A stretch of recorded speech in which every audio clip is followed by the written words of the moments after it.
This short video is for programmers developing global tectonics software. It illustrates a useful procedure that automatically realigns continental plates after they have been repositioned.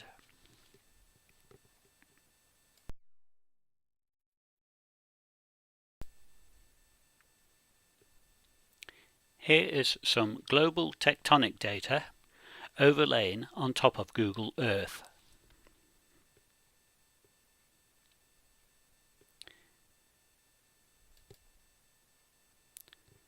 This is the standard plate tectonic reconstruction, and we can see that the Arabian plate has moved away from the Eurasian plate. If we load up a expansion tectonics reconstruction, we can see that the Arabian plate now overrides the Eurasian plate.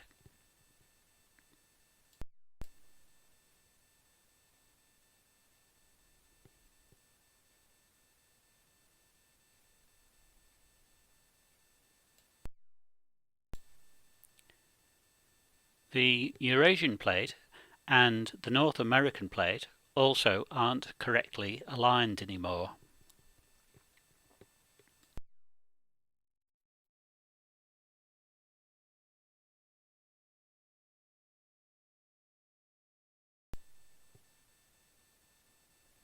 And this goes right up towards Greenland.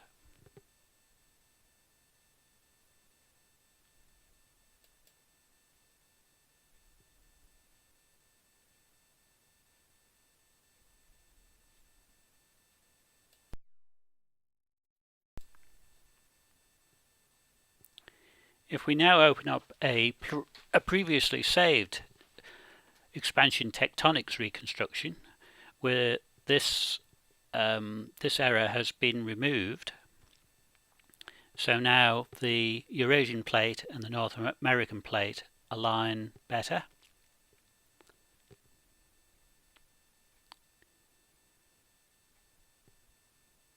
And the Arabian plate and the Eurasian plate now no longer override each other.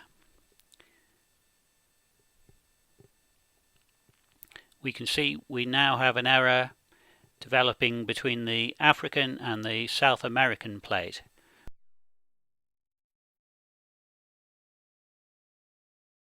They are now misaligned. And the same is true of the Madagascan plate and the Antarctica plate is also now misaligned since the African plate has moved slightly.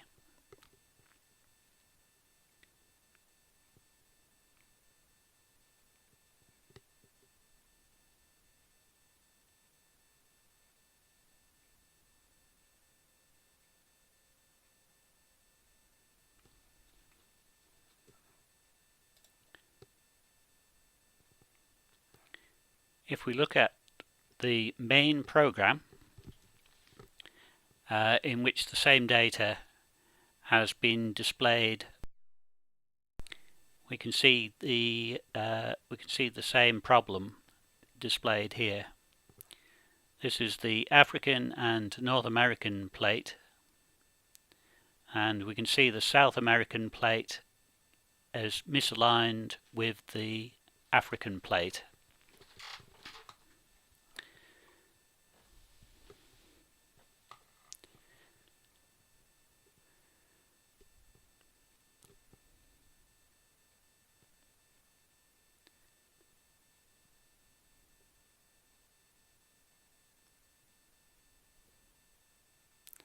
And here's a slightly more a larger view, and we can still see that the South American plate is misaligned with the African plate.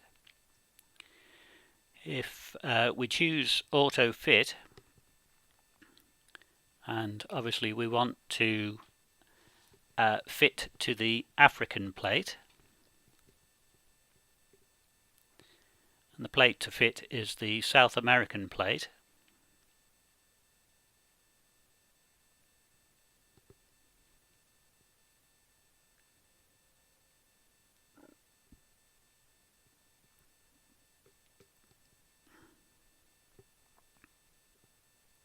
with auto fit we can position some arrows, and we can just see that in the top right hand corner.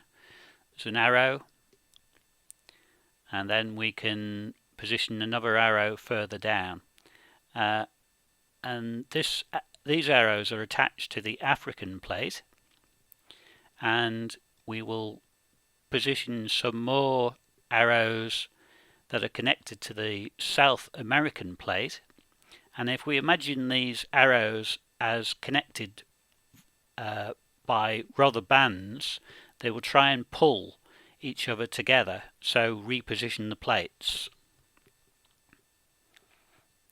And here we are, we're going through and having a look what the repositioning has done. And now we can see the top one is more or less connected, pulled the plates right over, and the bottom one just needs to move a little bit more. So we'll have another look. This top one, it's the African plate, the bottom African plate, and then the South American plate. And we can see they've now pulled the whole plate across and repositioned it for us, which is quite an easy way to save the data. If you look at the difference, on the latitude, the key point to note is the e to the -3, which obviously makes it a very close fit. And this is true of the longitude and rotation as well.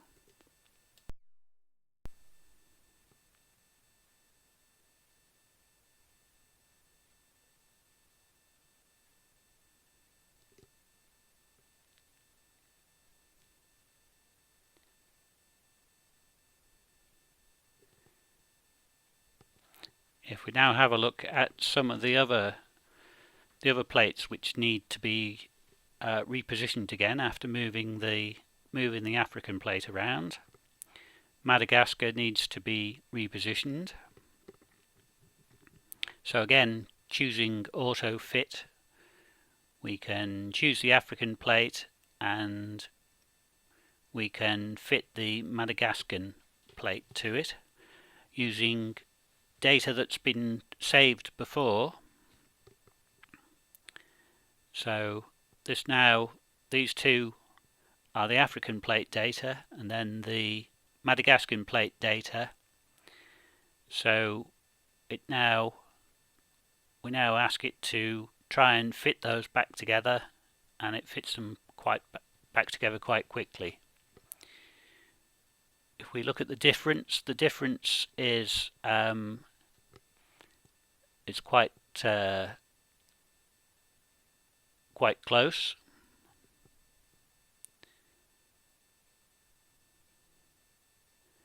And we'll try 33 fits. This is quite a crude method to actually program it. And we can see that the Madagascan plate has been moved and repositioned where it needs to be to actually fit now onto the African plate.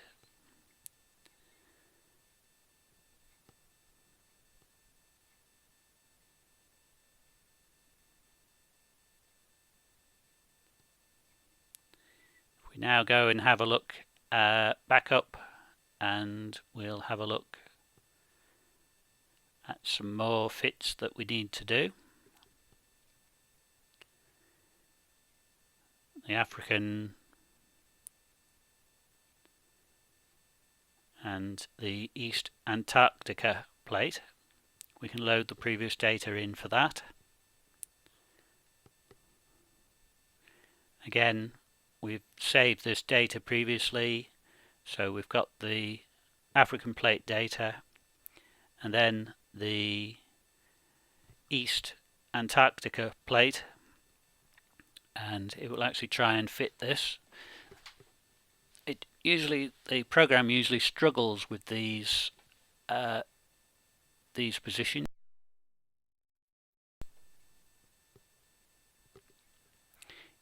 In fact, there's a few bugs still in the program. and so this is taking a little bit longer than we might hope for. I'm sure other programmers could actually make it work better than this. So I'll just speed up this sequence, but it still shows how the program's working, and the positioning points are actually pulling the plates into the new positions.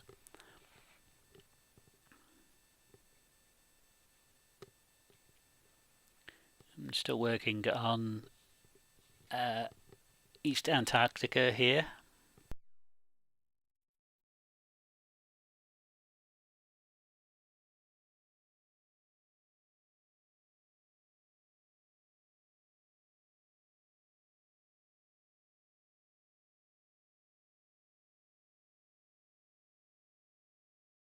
Program's crashed, so it needs to restart a few times, and then moving then over onto the Indian plate.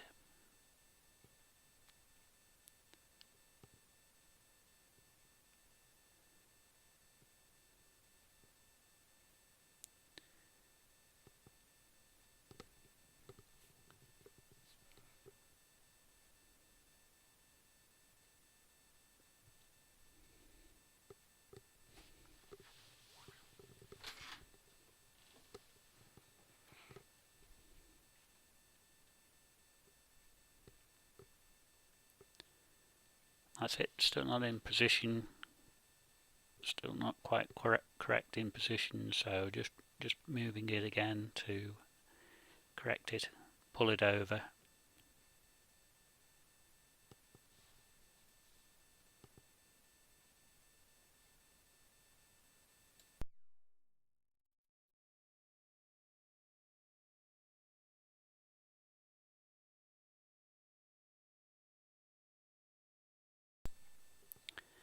And now we can open Google Earth back up again and have a look at the file.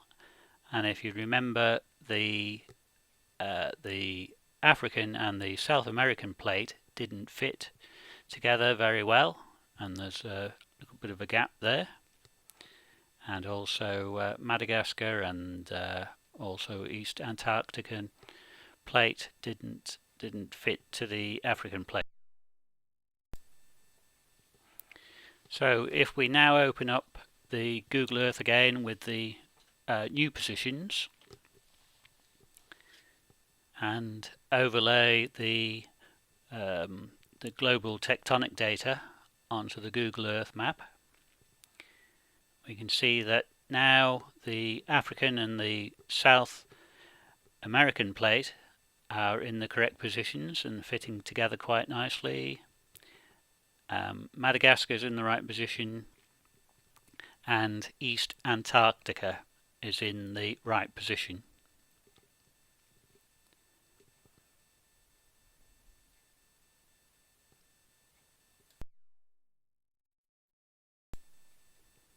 We've also closed up the Tethys Ocean, and of course India is now in still connected to the Eurasian plate because the planet is smaller.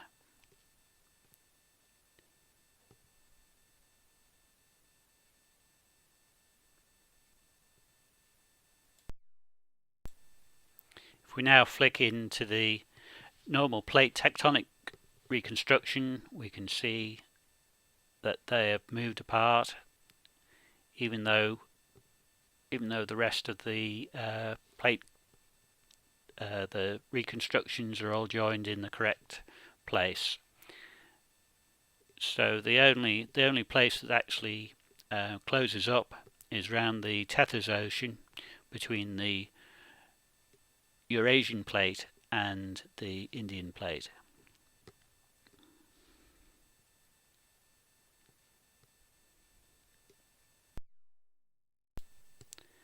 That's the end of the demonstration of the automatic positioning of the plates. I hope it's given you some ideas and some thoughts about your own computer programs.